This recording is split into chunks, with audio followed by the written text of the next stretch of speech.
je pense qu'on ne passe pas de la résilience individuelle à la résilience collective parce qu'il y a des transactions constantes entre ce qu'on est et ce que notre famille et notre culture disposent autour de nous. C'est des transactions constantes entre ce qu'on est et ce qui est. Et ça change tout le temps. Quand on est bébé préverbal, il y a des transactions affectives, comportementales. J'ai besoin d'une image d'une mère ou d'une image maternelle. Les hommes, ils peuvent être sécurisants, ils ont une fonction maternelle, ils peuvent avoir une fonction maternelle. Quand je vais à l'école, l'école peut être un stimulus. Votre serviteur fait partie des enfants d'immigrants qui ont été sauvés par l'école, ce qui n'est plus toujours le cas aujourd'hui. Donc la transaction est différente ensuite au moment de l'adolescence, où je dois quitter ma famille pour tenter l'aventure sociale et sexuelle. Elle est encore une fois différente au moment des pays, des groupes. C'est un processus continu où l'individu est une forme, un morceau de collectivité. L'individu est une différenciation sculptée par les pressions écologiques et biologiques. Alors que la personne, c'est-à-dire le sujet qui parle, je suis sujet de ma parole, est pétri par tous les récits qui l'environnent. Donc, il n'y a pas de séparation individu et collectif, il y a des transactions incessantes entre ce qu'on est et ce qui est.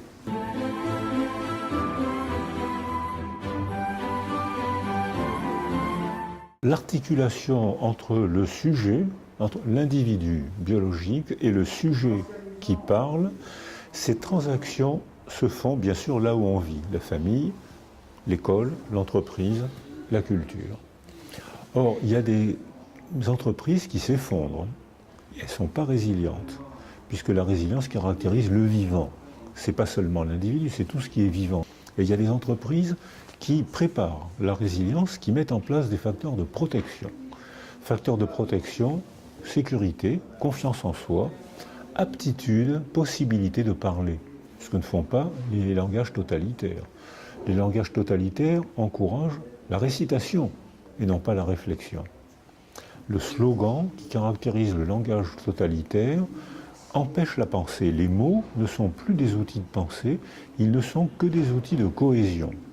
Mais si l'environnement de l'entreprise change et s'il n'y a qu'une seule théorie pour que cette entreprise marche, une seule source économique, une seule source commerciale, quand cette source se tarit, quand l'environnement change, l'entreprise s'effondre sans résilience possible, ce qui arrive. A l'inverse, si une entreprise a plusieurs connexions et si une entreprise a donné la possibilité à ses employés d'acquérir une confiance en eux, je participe à la vie de l'entreprise et j'ai la possibilité de parler, l'entreprise a organisé des lieux de parole. À ce moment-là, si une racine s'effondre, ce qui est inévitable, parce que la source commerciale se tarit, parce que quelqu'un d'autre fait un meilleur objet, parce qu'on n'a plus besoin, donc forcément, une racine va se couper, l'entreprise va reprendre un autre bon développement, parce qu'il y aura eu d'autres racines.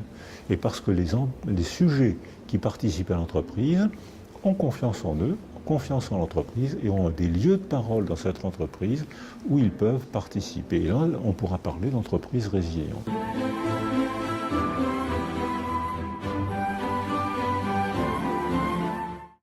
Même raisonnement pour la culture, les cultures totalitaires qui sont souvent souhaitées parce qu'elles sont sécurisantes, elles sont tranquillisantes et on sait ce que donne l'excès de tranquillisant, l'engourdissement psychique.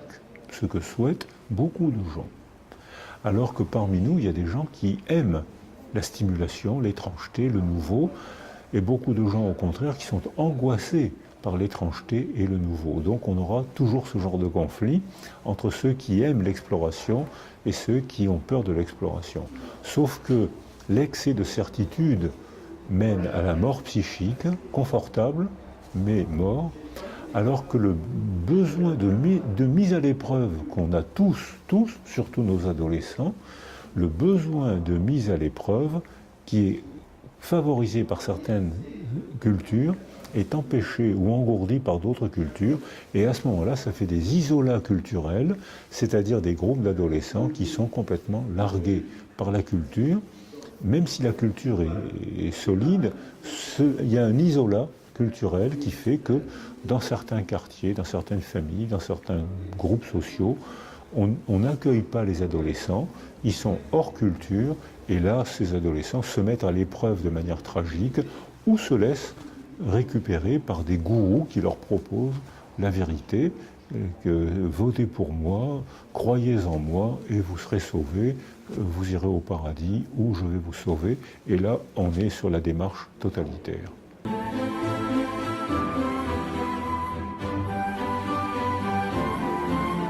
Dans la résilience, il y a deux sous-chapitres. Il y a les facteurs de protection avant le traumatisme et les facteurs de résilience après le traumatisme.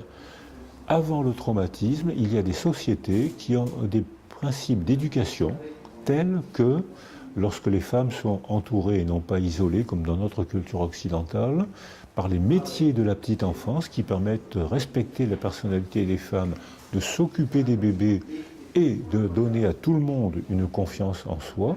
C'est ce que font les pays d'Europe du Nord, par exemple, où il y a beaucoup de métiers de la petite enfance, donc les femmes ne sont pas sacrifiées. Et on sait qu'il y a des démarches expérimentales maintenant qui rendent mesurable comment un bébé a besoin autour de lui de 6 à 8 figures d'attachement.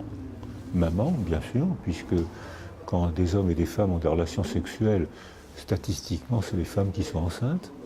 Donc ça veut dire que, puisque c'est elle qui porte les enfants, c'est elle qui marque les premières empreintes, donc c'est maman qui a d'abord le principal pouvoir tranquillisant, même dans les pays d'Europe du Nord, où les femmes partent à la chasse le matin, rentrent le soir, et où les hommes s'occupent plus des bébés, c'est quand même elle qui garde le pouvoir tranquillisant pour les enfants.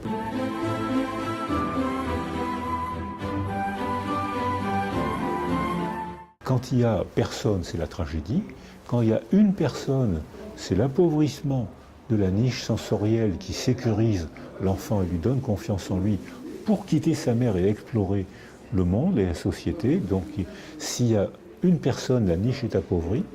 S'il y a trop de personnes, il n'y a pas d'attachement. Un bébé ne peut pas s'attacher à 30 ou 40 personnes dans des entreprises anomiques, sans structure sociale, sans structure culturelle, sans structure naturelle, il ne peut pas s'attacher. En revanche, quand il y a 6 ou 8 personnes, l'enfant apprend à aimer différemment, maman bien sûr, une autre figure sécurisante qu'on appelle papa, mais qui dépend étonnamment de la culture, parce que le père est désigné différemment, très différemment selon les cultures, et qu'on appelle les proches. Et à ce moment-là, on voit que les enfants ont acquis les deux facteurs de protection qui sont la sécurité, l'attachement confiant, sécure, et l'aptitude à mentaliser.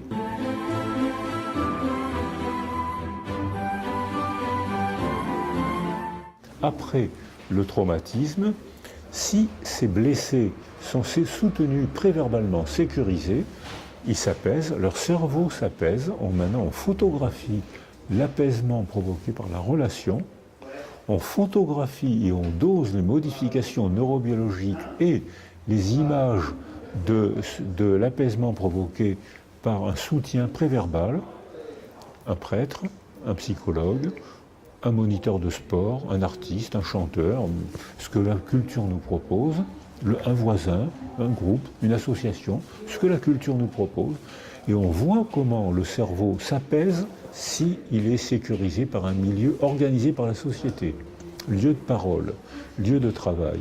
Et à ce moment-là, on voit qu'après le traumatisme, quand le soutien préverbal est mis en place par la culture, il faut rechercher sens quand même, c'est-à-dire qu'il faut quand même chercher à comprendre ce qui nous est arrivé.